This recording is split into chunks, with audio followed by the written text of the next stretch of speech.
E hoje, prometo que será o último desta série sobre o livro Ortodoxia de Chesterton. No final das contas, deu um mini curso aí, né? Ou não tão mini assim. Foram várias reflexões sobre o livro, e nós chegamos agora no último capítulo de Chesterton, o capítulo chamado A Autoridade e o Aventureiro. Nós precisamos sempre lembrar qual é o contexto de Chesterton, da escrita de Chesterton, das reflexões dele. Chesterton estava falando sobre o cristianismo, sobre as lições do cristianismo, sobre os ensinamentos cristãos, e ao mesmo tempo ele estava se levantando contra as ideias em voga ali no século XIX, começo do século XX, que são principalmente as ideias cientificistas, materialistas, ideias que colocavam a religião, e o cristianismo em especial, como algo a se deixar um tanto de lado, né? Algo que não se deveria dar tanta fé. É isso. Esse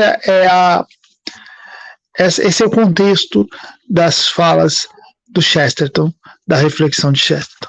E nesse último capítulo ele vai fazer uma defesa final sobre o cristianismo, em relação ao cristianismo, mostrando que, diferente do que muitos intelectuais daquele tempo diziam, o cristianismo era bastante racional, e talvez até mais racional do que as próprias ideias que aqueles homens de ciências e de filosofia defendiam.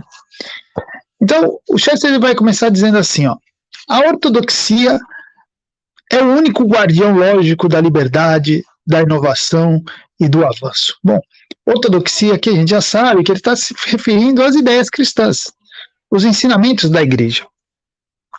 E ele diz que são esses ensinamentos que vão permitir a liberdade, ele falou sobre isso bastante vezes no livro, são essas ideias que vão permitir a inovação, nós sabemos disso. São as ideias cristãs que permitem que haja ciência, na verdade, e, em consequência, o avanço. E quando ele fala isso, ele não apenas está fazendo uma afirmação, mas ele está jogando, né, contra aquilo que esses homens, essa intelectualidade daquele tempo, mais se orgulhava, porque eles se diziam os defensores da liberdade, eles se diziam os promotores da inovação e do avanço, quando na verdade a gente vai perceber que as ideias deles não são tão avançadas assim, não promovem tanta liberdade assim. E o Chesterton continua falando, vamos lá, junto com o Chesterton. Se quisermos arrancar as crueldades inerentes ou elevar populações perdidas a uma condição superior, não podemos fazê-lo com a teoria científica de que a matéria precede a mente. Podemos fazê-lo, sim, com a teoria sobrenatural de que a mente precede a matéria. Nossa, aqui o Chesterton vai direto, frontalmente contra a ideia em voga materialista. Qual é o ponto crucial do materialismo? É que a matéria vem antes de tudo. A matéria vem antes de qualquer coisa. A matéria é o início de tudo. Isso é a base do materialismo. Inclusive, no meu livro, As Origens do Mal, não estou fazendo propaganda, mas é verdade, eu falo nisso no livro, está aqui, ó. É do outro lado. Que eu falo sobre a filosofia marxista, eu bato muito nesse ponto sobre essa ideia materialista. O marxismo, por exemplo, que é uma filosofia materialista, ela tem como ponto crucial e como inimigo número 1 exatamente o que eles chamam de idealismo, que seria a ideia de que primeiro vem a mente, primeiro veio o pensamento. Os materialistas dizem, não, primeiro vem a matéria. Primeiro vem a matéria. E o Chesterton vai falar, se você tiver essa ideia de que primeiro vem a matéria, não é possível essa evolução que vocês querem. Não dá. Com isso, vocês estão perdidos. Vocês estão perdidos, estão sem direção. Apenas a mente, a inteligência pode dar direção. E se a matéria é antes de tudo, não há direção para nada. Não é à toa que, por exemplo, Jean-Paul Sartre vai chegar mais ou menos nesse tipo de definição da existência, né? Praticamente a existência não tem sentido nenhum, você vai construí-la depois. Isso é típico de um pensamento materialista. Então o Chesterton está se levantando contra isso. E ele vai perceber que, no fundo, essas ideias da intelectualidade do século XIX se tornam, não verdades, mas se tornam doutrinas. O que ele quer dizer com isso? Que as defesas que esses intelectuais fazem contra o cristianismo são defesas dogmáticas, doutrinárias, e não baseadas em fatos, o que é uma contradição existencial para eles, já que eles, se dizendo cientistas, cientificistas, eles deveriam se basear em fatos. Mas o Chesterton vai demonstrar nesse capítulo que eles não estão baseados em fatos, eles estão baseados em ideias. As ideias é que moldam eles. E o Chesterton pergunta assim, por que você não pode tomar as verdades e deixar as doutrinas? É a pergunta simples. E ele vai falar, eu acredito num cristianismo de modo totalmente racional, mas a evidência está num enorme acúmulo de fatos pequenos, mas unânimes. Ele vai dizer assim, simplesmente que ocorrem, né, muitas coisas que comprovam a veracidade do cristianismo, tá? Muitas coisas ocorrem que comprovam a veracidade do cristianismo, são pequenos fatos aqui, acolá, aqui, lá, testemunhos diversos que são ignorados, simplesmente. Por que ignorados? Porque se coloca sobre o cristianismo,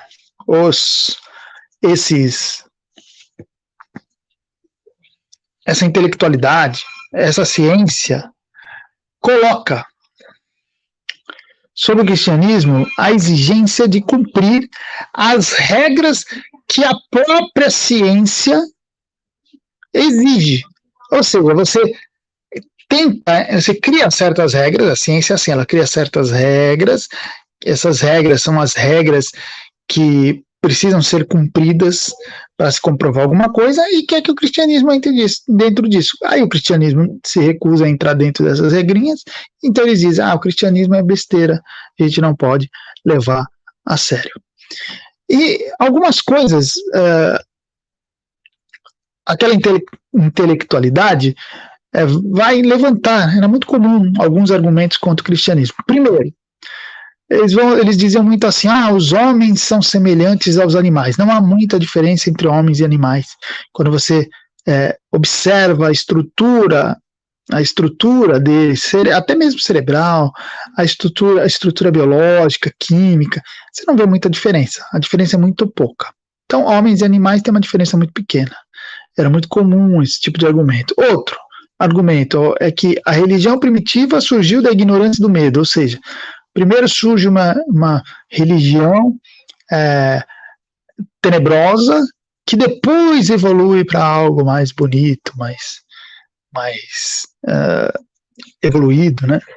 Isso é uma outra coisa que eles diziam. E um terceiro argumento que eles falavam era o seguinte, que os sacerdotes colocaram sobre a sociedade uma marca de amargura e melancolia. Veja, são três argumentos que os intelectuais do século XIX usavam contra o cristianismo. E o Chesterton vai respondê-los. Por exemplo, sobre a questão da nossa semelhança com os animais. Chesterton vai falar assim, sempre com aquela característica dele criativa, né? Chesterton nunca responde de maneira simples e direta. Ele sempre responde de uma maneira um tanto poética. Isso é que o torna um grande escritor. Ele fala assim, o que assusta não é quanto o homem se assemelha aos animais, mas quanto ele difere deles, que sendo tão iguais, sejam tão disparatadamente desiguais. Esse é o choque, esse é o enigma. E não é verdade. E assim, você pega você, eu e um macaco, não tem tanta diferença, né? Assim, em primeiro momento, estrutural, biológica, não tem tanta diferença. Caramba, mas se essa diferença é tão pouca, o que nos faz ser tão disparatadamente diferente dos macacos? Nós construímos civilizações, nós construímos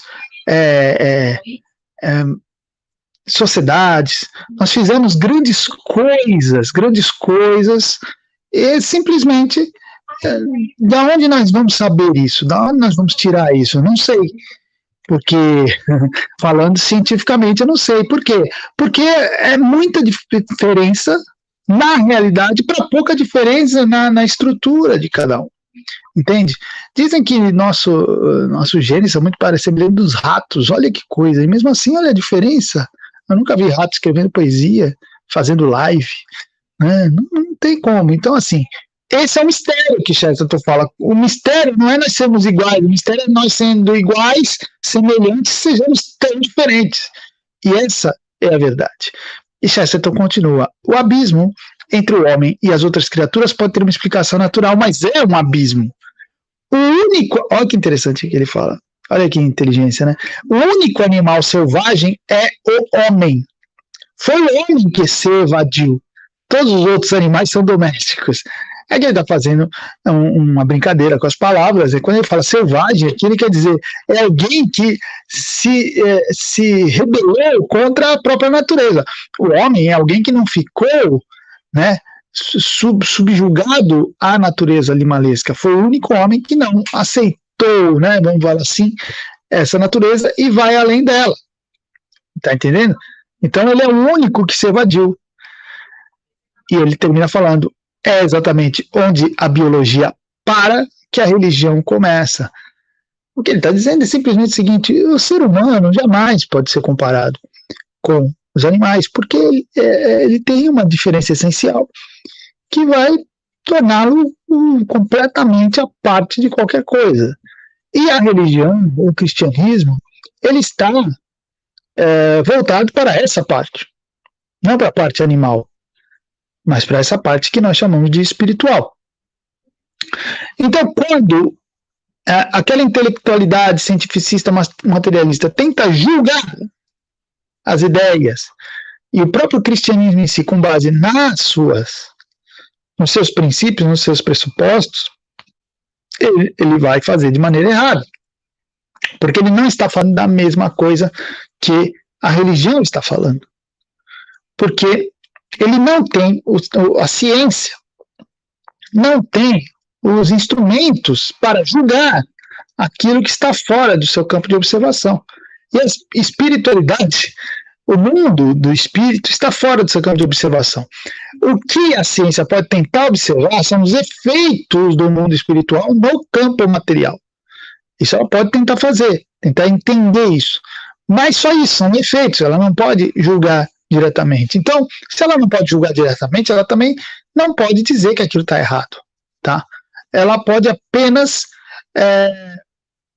simplesmente dizer que não consegue entender e pronto, que ela não é capaz. Mas seria pedir demais daqueles que estão envolvidos nisso, né? Aqueles que julgam o mundo. Os cientistas querem demais que eles sejam tão humildes assim, normalmente não são. Sobre o outro argumento, o Chesterton vai falar assim, né, aquele segundo argumento de que a religião ela começa primitiva no medo e tal. E o Chesterton vai falar assim: alguns professores escolhem conjecturar, Chesterton falando, que fatos como sacrifícios de seres humanos eram considerados gerais e depois foram gradativamente diminuindo.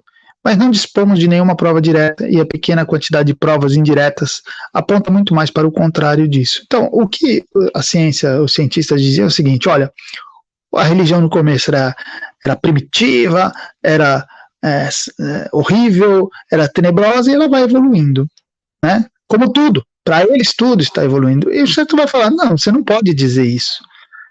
porque você não tem os dados, usando aí as mesmas exigências da ciência, você não tem os dados pré-históricos, por exemplo. Você não tem. Exatamente até por eles serem pré-históricos. Você não tem todos os dados disso aí. Então você não pode dizer que tudo vai evoluindo, né? E aí o problema, o Chester nem toca tanto nesse assunto, mas é um problema que é o problema crucial da ideia de evolução, que muitas vezes as pessoas se deixam passar. Existe uma diferença em evolução no sentido de as coisas se transformarem em algo superior, por meio, seja lá, de uma síntese, por meio, seja da vitória do mais forte. Isso é um tipo de evolução. Existe um outro tipo de evolução, que é o acúmulo de dados e conhecimento que vão se juntando e vão melhorando as coisas. Esse segundo tipo é a única evolução que eu tenho convicção. Que, claro, a gente vai acumulando dados, documentos, experiências, e esse acúmulo vai me dando possibilidade de hoje ser melhor que antes. Não porque eu seja um ser mais evoluído, mas eu sou um ser que possui acesso a mais dados. Eu nasço hoje já tendo acesso a toda uma história documentada, toda uma tradição, todo um conhecimento herdado, não interiormente, mas culturalmente, tá? E isso me permite ter uma civilização, pelo menos em teoria, mais evoluída. Evoluída no sentido de tentar não cometer os erros cometidos antes. Bom, esse tipo de evolução é o normal. Mas eles falam de evolução como se a evolução fosse assim, algo espontâneo, né? Espontâneo que vai impregnado dentro dos seres sem que eles sem que necessariamente exija acúmulo de informações, né? Então eles pensam assim. Mas não, é aquela coisa, se de repente cai um meteoro que acaba com todas as pessoas, todas as informações se perdem, sobram só crianças no mundo. Crianças recém-nascidas estão no mundo hoje. Certamente, né, se elas conseguirem sobreviver, elas vão crescer como homens pré-históricos, né, sem muito conhecimento de muita coisa. E vão ter que construir. E essa ideia de que a religião foi mais tenebrosa e foi se tornando menos tenebrosa com o tempo, vai contra muitas ideias de próprias ideologias que sempre remetem à umidade do ouro lá atrás. Nós temos que retomar uma época melhor. Pô, mas não estava tudo evoluindo? Como é que você quer retomar uma época melhor? Não, vocês estão sendo incoerentes. Ou você olha para frente, ou você olha para trás. Não dá para ficar olhando para os dois lados, entendeu? Bom, tudo isso faz parte da incoerência. O Chesterton vai falar isso. Todas as lendas dizem que a Terra era mais amável nas épocas mais antigas. Não há uma tradição de progresso, mas toda a raça humana tem uma tradição de queda. É sobre isso que ele vai falar, que ele está falando, né? Bom, então o Chesterton, ele vai o tempo todo aqui defender a ideia de que os ensinamentos católicos, os ensinamentos cristãos, eles são ensinamentos que estão baseados na realidade, tá? E ele tem uma teoria muito interessante, ele vai falar assim, são esses ensinamentos que permitiram, de vez de vocês ficarem falando aí de religião como superstição, religião como coisa antiquada, né? Não, é exatamente o catolicismo, são os ensinamentos cristãos que permitiram que muito da alegria pagã, por exemplo, pudesse permanecer. Ele vai usar uma imagem muito interessante, ele vai falar assim, a doutrina e a disciplina dos católicos podem ser muros, né? Mas são muros de um pátio de recreio. Muros de um pátio de recreio. Então a imagem que ele faz é a seguinte, um pátio de recreio cercado de muros e em volta, além desse muro, um abismo. Então ele fala assim, a doutrina católica são esses muros que permitem as crianças ficarem brincando alegremente dentro desse pátio. São muros que preservam, estão ali para a segurança dela, que pode parecer para quem olha muitas vezes de dentro que são cadeias, né? Que são muros de aprisionamento, mas quem olha de uma visão mais ampla fala, não, são muros de proteção. Aqui dentro vocês têm liberdade, mas tomem cuidado, né? Porque fora tem um abismo. E aí o Chesterton fala, mas os muros foram derrubados. E quando esses muros são derrubados, o que acontece? Essas crianças, elas não saem correndo em alegria. Ah, agora estamos livres. Não. Quando você derruba esses muros, o que acontece com as crianças é que elas acabam ficando paralisadas, cheias de terror, no centro desse pátio.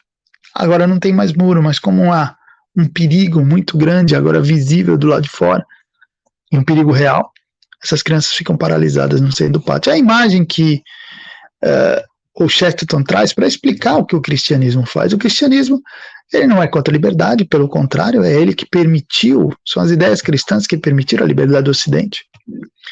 Ele não é contra a alegria, pelo contrário, é ele que permite uma verdadeira alegria. Ele não é contra o avanço, nós já falamos aqui sobre isso, como apenas a ideia cristã conservadora permite o verdadeiro avanço. Bom, se você está vendo só hoje aqui, eu peço para você peço que você veja os outros vídeos sobre ortodoxia. Não vou explicar aqui de novo o porquê, mas a realidade é essa. É sob a perspectiva conservadora cristã que se pode avançar. Tá? Se pode avançar. A ideia progressista ela não permite avanço, não. Pelo contrário, ela tem mostrado muitas vezes que ela tem autorizado o autoritarismo. O autoritarismo. Então, veja, o que o Chesterton está fazendo é mostrando um cristianismo real, né? Um cristianismo real, ligado ao ser humano, que dá liberdade para o ser humano. E um cristianismo que é real no sentido de que mostra as coisas como elas são. Não é aquela coisa ideologizada, sabe, do Cristo, um Cristo bonzinho que fala as coisas como eu quero ouvir. Porque eu acho bonito que Cristo fosse assim. Mas Cristo não é assim, nem assado. Cristo é o que é. O Chesterton mesmo vai falar aqui. Ele fala assim, ó, examinei o Novo Testamento e descobri não uma pessoa de cabeleira partida. Bom, meio que naquela época eles já pintavam Jesus como um hippie, né? Estamos falando aqui, começo do século XX. Não uma pessoa de cabeleira partida num gesto de súplica, mas um ser com lábios de trovão, atos decididos e que agia como um Deus irado. Essa é a descrição que Chesterton faz de Jesus. As palavras usadas a respeito de Cristo têm sido doces e submissas. As usadas por Cristo, gigantescas. E é verdade, gente. Quando você pega as palavras de Cristo, não tem aquela coisa de lindinho, bonitinho, não. Muitas vezes Cristo vem e fala coisas assim, ó, presta atenção. Aqui, quando chegar aquele dia, vão estar dois deitados na cama, um vai ser levado, o outro vai ficar. Ó, agora vocês preparem aí, vendam as capas de vocês e comprem espadas. Entendeu? Tem palavras duras e atos duros, como o clássico, né? Quando ele entra no pátio do templo, tem aqueles vendedores avacalhando lá, ele sai derrubando tudo a chicotada.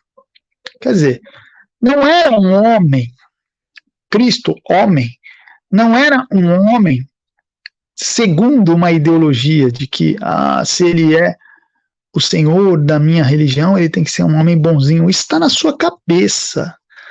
Isso aí é uma ideia ideologizada de que a religião tem que ter palavras doces.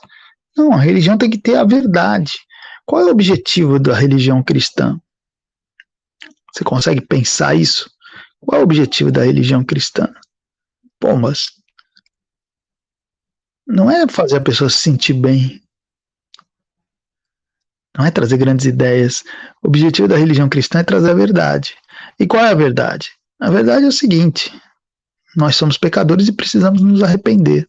É muito simples. E por isso é tão difícil, né? Por ser muito simples.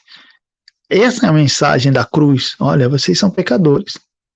Estou morrendo por vocês, então se arrependam.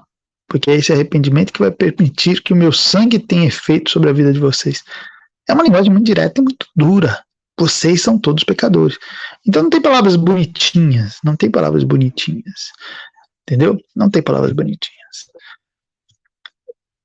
Mas ficou essa coisa da religião, né? A religião fraca, a religião só de palavrinhas, né?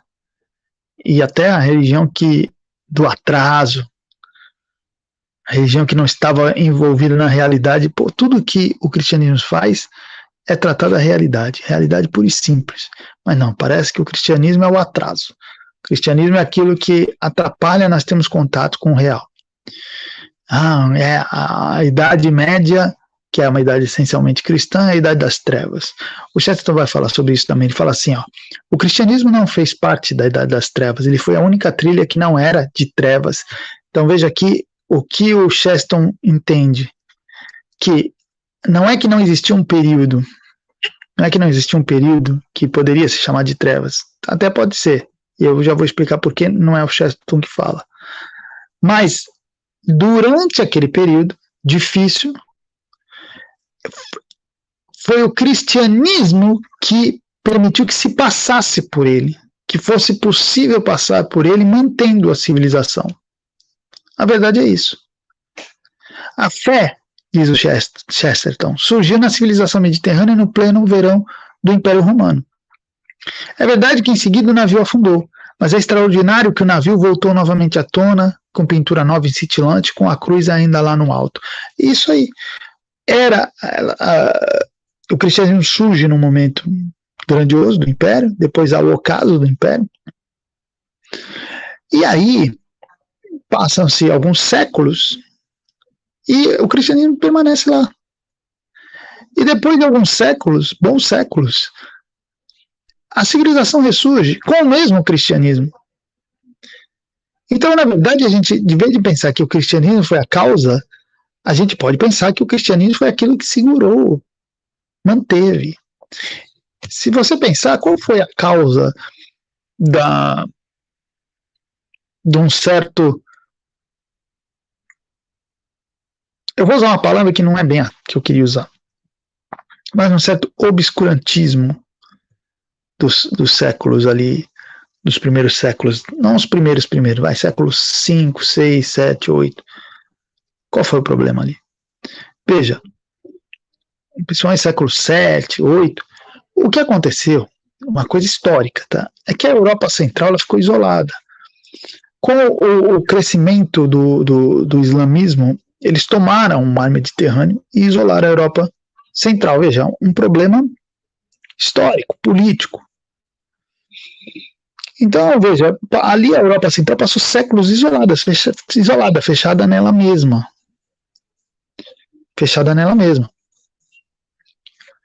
Então, foi uma época que de pouca evolução. Mas vamos lá. Antes que alguém já me conteste, estaria me contestando até com correção. Isso é assim, é a imagem que a gente tem, mas caramba, ao mesmo tempo surge tanta coisa boa naquela época. Você vai ter, por exemplo, no século 8, 9, grandes mestres que não deixaram coisas escritas, mas foram documentados, ensinamentos maravilhosos. Depois vão surgindo uma arquitetura incrível, que hoje nem é repetível. Você fala, tá bom, foi uma época difícil, uma época de isolamento, mas não foi uma época perdida. E, acima de tudo, foi uma época de manutenção de ideias que permanece até hoje. Caramba, como é que você se mantém durante 6, 7, 8, talvez 10 séculos, quase 1000 anos, isolado, fechado, mas se mantém vivo, se mantém unificado, se mantém com identidade, se mantém com religião, se mantém convertendo pagãos. Como é que você faz tudo isso sem a pujança material que se espera, né, que mantenha a civilização? Isso é o que há de se pensar. Então é por isso que o Chesterton fala, né? Foi, na verdade, uma época difícil, foi, mas a igreja foi exatamente a luz nessa época difícil e que manteve. Ele até vai falar, a Idade das Trevas, ele pergunta, a igreja foi a única instituição que nos trouxe para fora desse período. Se a nossa fé tivesse sido apenas um modismo do ocaso do império, um modismo teria seguido outro modismo no crepúsculo, que seria o natural. Se a Idade das Trevas fosse algo inerente ao próprio cristianismo, um efeito até das ideias cristãs, teria morrido, surgido outra coisa, e não. Renasce a partir do século XI, XII, a civilização vai renascendo e o cristianismo permanece. O próprio Chesterton vai falar, a Europa moderna sempre exibiu um poder de auto-renovação. Todas as outras civilizações no fim morrem e morrem com dignidade. Nós morremos todos os dias. Somos todos espectros, olha que coisa poética, somos todos espectros. Todos os cristãos viventes são pagãos que morrem e andam por aí. Todos os cristãos viventes são pagãos que morrem e andam por aí. Isso às vezes difícil de entender, né? O que o Chesterton está querendo dizer que nós somos pagãos? Ele quer dizer o seguinte, que existia uma certa alegria no paganismo, que quem preservou foi exatamente o cristianismo. Se não houvesse o cristianismo, o paganismo teria se autodestruído, por exemplo. Ou pelo menos as civilizações com herança pagã teriam se autodestruído. Ele fala, não, foi o cristianismo que manteve a vida, né, ajustando essa cultura pagã, não a religião, mas a cultura pagã dentro daqueles muros do pátio do colégio que eu falei agora há pouco, entendeu? Tipo, protegendo essa cultura dela mesma. Então, é uma visão diferente, mas muito rica e muito bonita. Muito bonita mesmo. E o Chesterton, ele continua defendendo esse cristianismo contra os ataques cientificistas, usando os próprios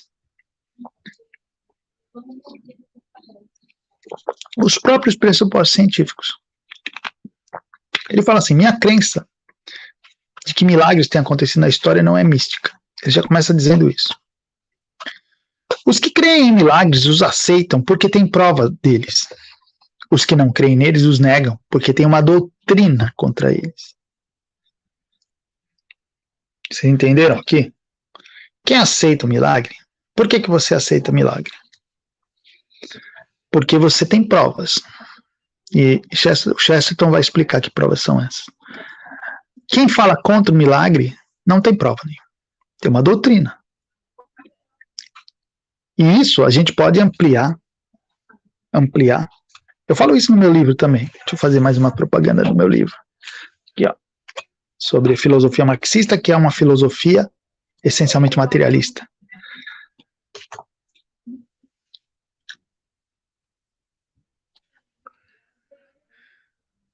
Se você fala que os milagres não existem, você fala com base em quê? Uma doutrina.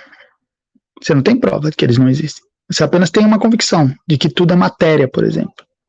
De que, sendo tudo matéria, não existe nada fora que possa intervir nessa matéria. Ou então você pode ter convicção menos dogmática, mas também não deixa de ser apenas uma convicção de que Deus não interfere nas coisas humanas. Bom, de onde você tirou isso? É só uma convicção absolutamente pessoal. Mas e os milagres? Estão baseados em quê? Estão baseados em provas. Olha, eu não vou nem entrar, e o Chesterton também não entra, na questão da própria igreja ter usado cientistas para colocar à prova certos milagres. Não vou entrar nesse ponto. Chesterton nem entra nisso. Ele vai falar assim, não, quantos relatos de milagres existem no mundo? O tempo todo, a vida toda, a história toda. Diversos.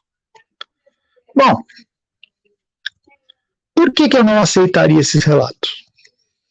Pensem comigo. Por que esses relatos não podem ser aceitos? O que são testemunhos?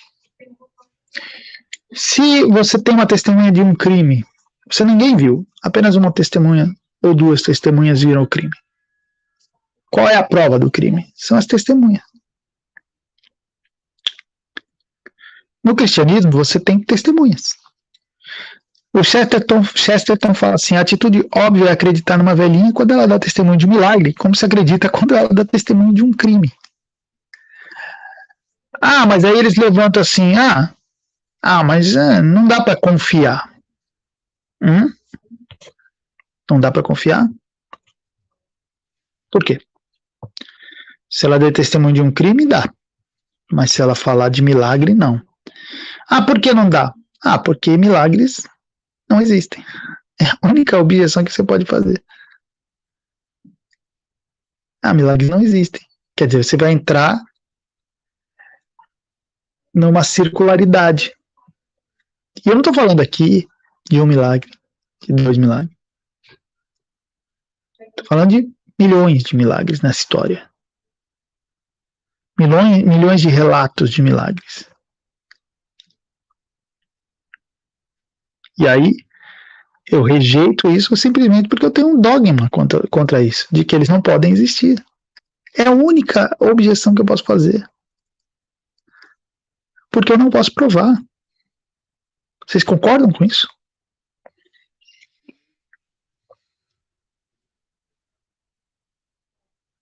Fábio, mas como é que eu vou acreditar nos relatos de camponeses? Não são só camponeses, tá? Se eu quiser dizer que tudo é invenção, eu posso, mas eu não tenho como demonstrar isso, provar isso. É uma convicção minha. Milagre de Fátima. É uma convulsão coletiva. Pô, mas é uma petição de princípio isso. Eu já tenho na minha premissa a conclusão. Por que é uma convulsão coletiva? Porque milagre não pode existir. Porque nunca houve esse tipo de milagre. Daí é milagre. Não vai acontecer sempre. Você está entendendo? Onde o Chesterton quer chegar? Ele fala assim, você é dogmatista. Somos nós os cristãos que aceitamos todas as provas reais. Que na verdade são as provas, vamos dizer, científicas ou quase científicas. Se eu disser, ele escreve, os documentos medievais atestam certos milagres da mesma forma que batalhas. Eles vão responder, mas os medievais eram supersticiosos. E eram supersticiosos por quê? Porque acreditavam em milagres. Então veja que no princípio da premissa tem a ideia de que milagre não pode existir. Claro que você vai chegar no final, se a testemunha falar que viu milagre, você vai concluir que não, essa testemunha está errada, já que milagre não pode existir. Circular. Entenderam isso? Isso é uma questão de lógica.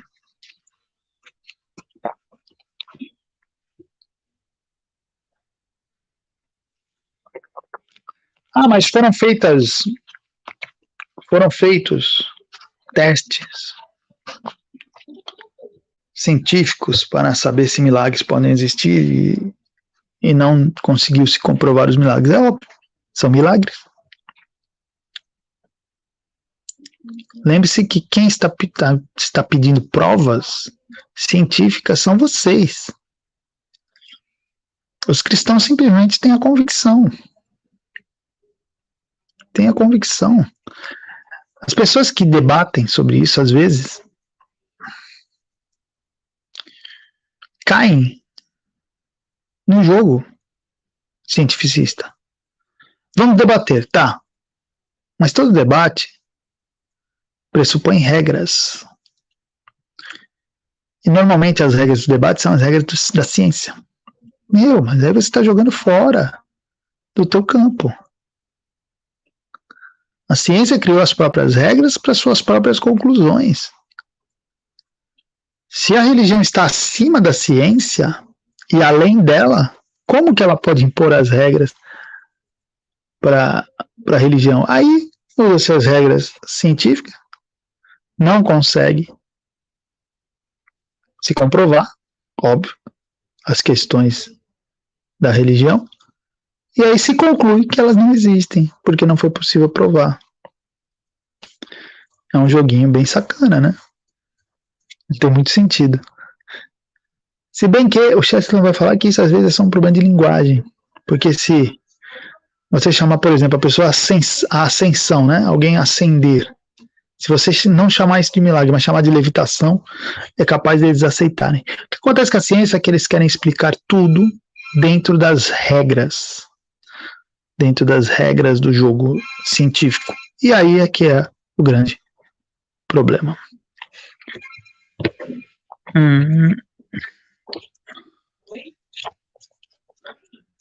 O Chesterton continua falando assim. Um outro problema que eu acho bastante interessante também. Ele falava assim: o homem começou a usar a palavra espiritual como se fosse o mesmo que a palavra bem. Ele pensou que tornar mais refinado e incorpóreo era tornar-se mais virtuoso. O que tem a ver isso com tudo que a gente está falando? Veja bem, esse uso da palavra espiritual no sentido de refinamento, sutileza, não era coisa nova, já é uma ideia gnóstica anterior, mas também é uma ideia materialista. Ou seja, se você tem menos peso material, você consegue ter mais agilidade, mais liberdade. E a palavra espiritual foi usada nesse sentido. Até hoje as pessoas pensam assim, aquela pessoa é espiritual, é espiritual. Veja que muito da concepção sobre espiritualidade, mesmo entre os cristãos, muitas vezes está contaminada de materialismo. As pessoas não percebem isso. Veja, você pode ser bastante espiritual e não ir em direção ao bem.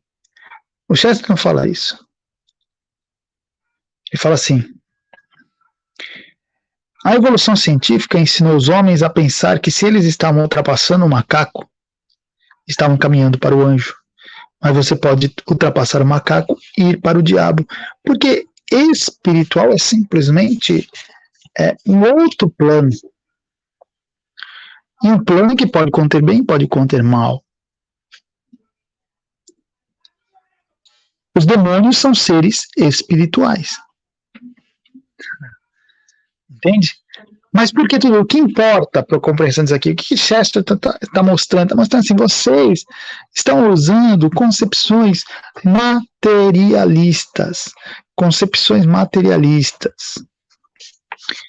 Para julgar as coisas que não fazem parte desse mundo materialista. E para fechar, o Chester ele vai falar uma coisa que eu acho muito bonita, que eu acho que encerra bem o livro, tá? Quando ele fala da igreja e a sua relação, a relação da alma do Chesterton com a igreja, ele fala assim: a igreja cristã, em sua relação prática com a minha alma, é mestra viva, não mestra morta. Ela não apenas me ensinou com certeza ontem, mas quase com certeza me ensinará amanhã. E aí ele fala assim: Platão lhe disse uma verdade, mas Platão está morto. Shakespeare o assustou com uma imagem, mas Shakespeare já não assustará mais. Mas imagine o que seria conviver com esses homens, saber que Platão poderia aparecer amanhã com uma aula original, ou que Shakespeare a qualquer momento poderia estilhaçar tudo com uma única canção. Quem vive em contato com o que acredita ser uma igreja viva é alguém que sempre espera encontrar-se com Platão e Shakespeare no café da manhã. É alguém que sempre espera descobrir uma verdade nunca vista antes. Cara, isso aqui é um fechamento maravilhoso. Porque o que o Chesterton está mostrando aqui é que o ensinamento cristão, a doutrina cristã, não é uma doutrina. não é uma ideia como todas as outras ideias que existem no mundo, que você está lá, ela está lá fechada, acabada ou semi-acabada por alguém, e você, a partir dali, você interpreta o mundo. Não. O cristianismo, ele ensinou, continua ensinando, e vai continuar ensinando. E se o cristianismo e a igreja é algo vivo, que nos ensina, então eu tenho que estar aberto para aprender. Eu não posso me fechar dogmaticamente e falar, já sei tudo, agora é só aplicar. Não. A igreja pode chegar, o cristianismo pode chegar para mim e falar, olha, você ainda não tinha entendido isso, agora você vai entender. As verdades não estão fechadas porque as verdades são muito maiores que você. Isso é um desafio. Desafio também para conservadores, tradicionalistas, que muitas vezes têm a tendência de fecharem-se em dogmas. Sim, nós temos doutrinas, temos verdades, porque o que já foi dito, é verdadeiro. Mas o que impede de novas verdades aparecerem? Não verdades conflitantes com o que já foi dito, mas verdades. Não é um mestre vivo, a igreja não é uma professora viva. Então, eu posso aprender, continuar aprendendo com ela. E talvez essa seja a lição mais forte que Chesterton dá no seu livro.